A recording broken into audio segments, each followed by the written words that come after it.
Let your light shine down on me. Let your light shine down on me. Let your light shine down on me. Let your light shine down on me. It's Breakfast with Bob.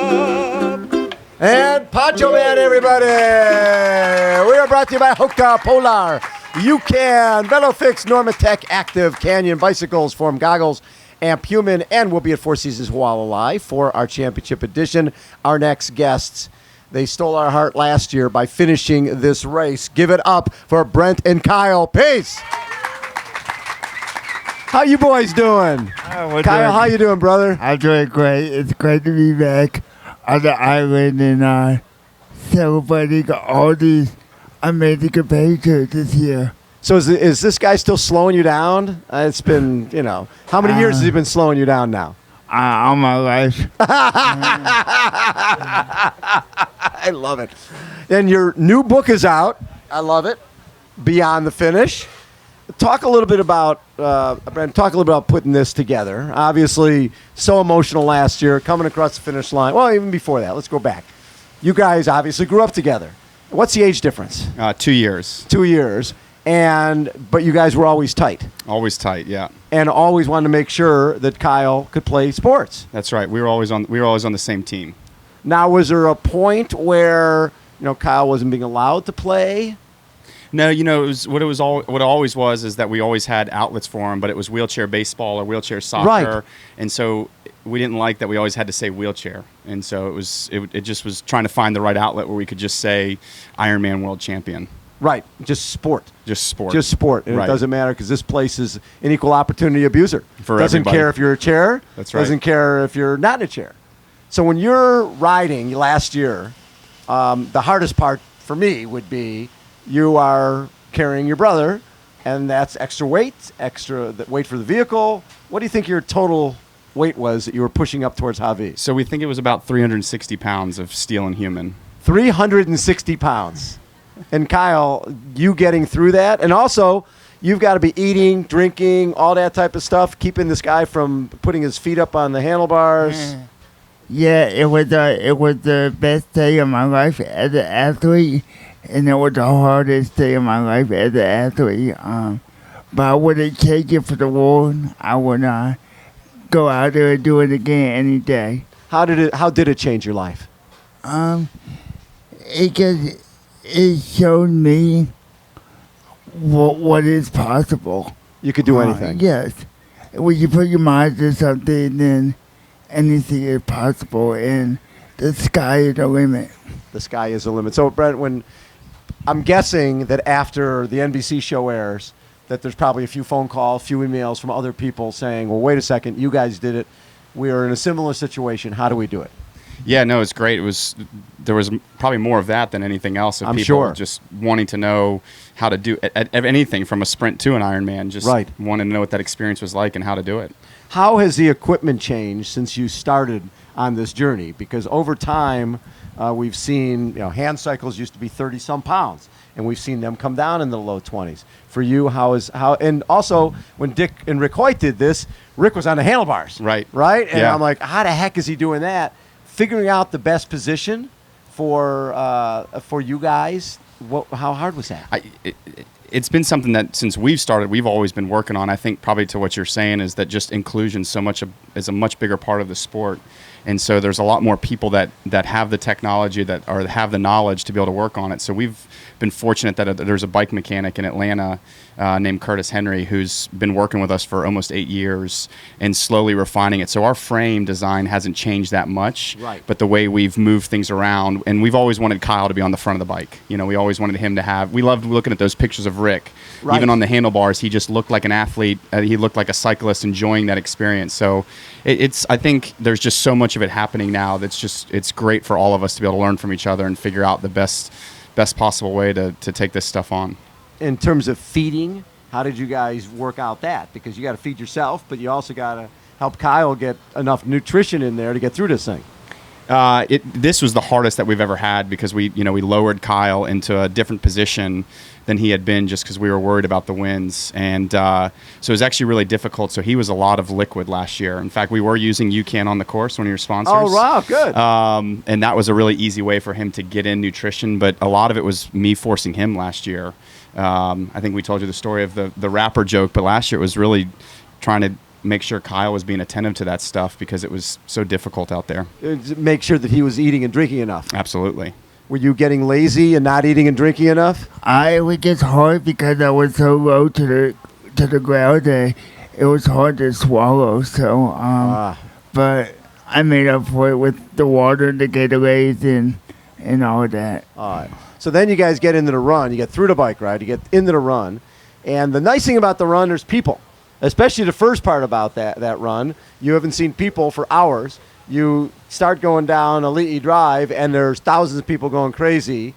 One, it's great. But two, somebody could end up going a little too hard too early and pay for it later. Yeah. I think it was great. It was a welcome sight to see all those people. But Yeah.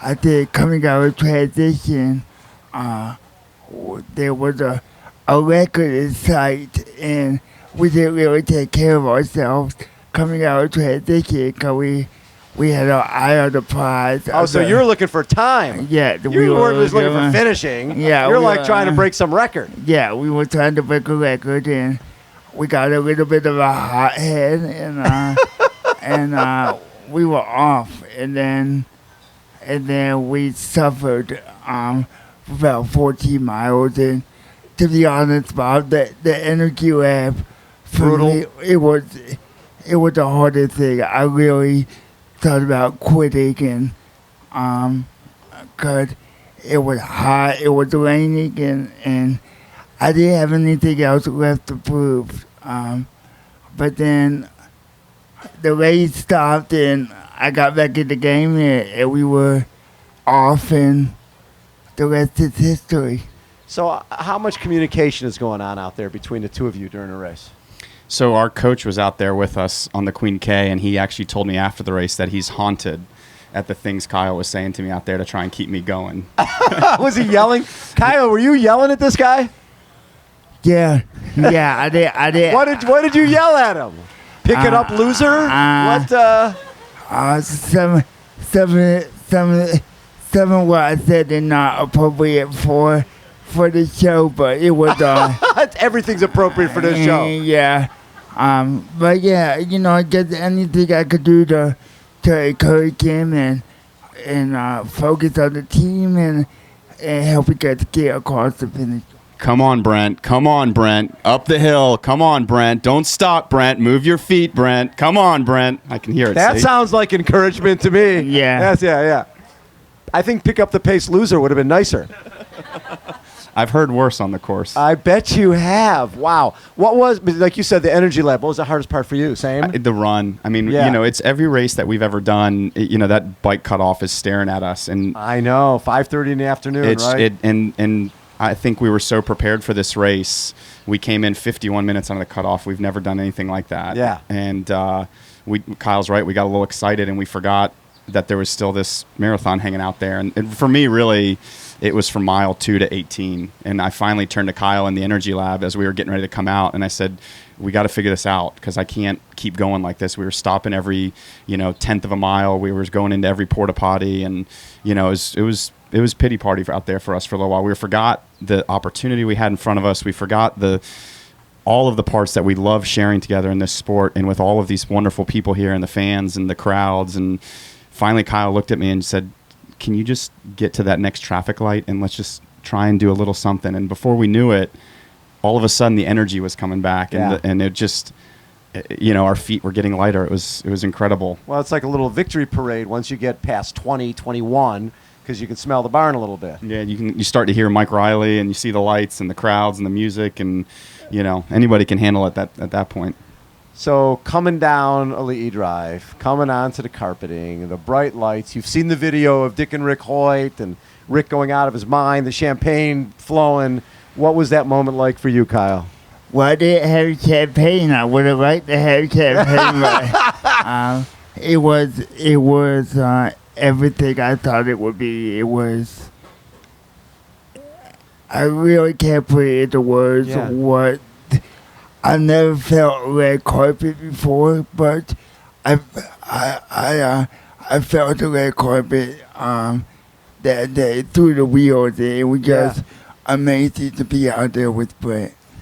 So Kyle and Brent, in terms of Kyle on a day-to-day basis, I'm imagining that you're dealing with pain that most of us would incapacitate us. Talk a little bit about how hard the day is for you to get through, just with the amount of pain that you're dealing with. Yeah, I wouldn't call it pain, cause I'm not in a lot of pain, but I'm constantly fighting myself through the spasms and through all the gyrations. So I'm always fighting myself. Now you've done a hell of a job. So after you do that, after you finish the pinnacle, Ironman World Championship, what do you do next?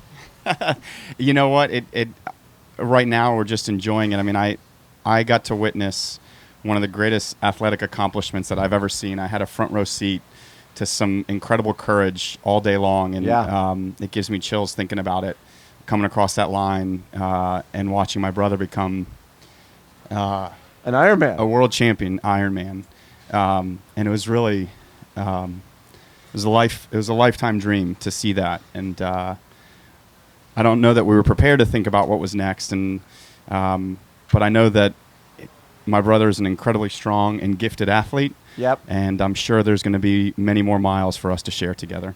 The bond between you obviously was close beforehand. What did this finish and this journey do to the bond between the two of you? Well, probably just brought us a whole lot closer. And Brett is one of the best guys I know. Without Brett, none of this would be possible. So I'm just grateful that we get to hang out every day and that we get to, bring more people on and let them have their moment as well. I love it. Ladies and gentlemen, how about a huge round of applause for Brent and Kyle Pease and the book, Beyond the Finish, available anywhere, Amazon, everywhere. Love it. Poncho Man, take us out, brother. Let your light shine down on me. So let your light shine down on me. And let your light shine down on me. It's breakfast with Bob. Yeah.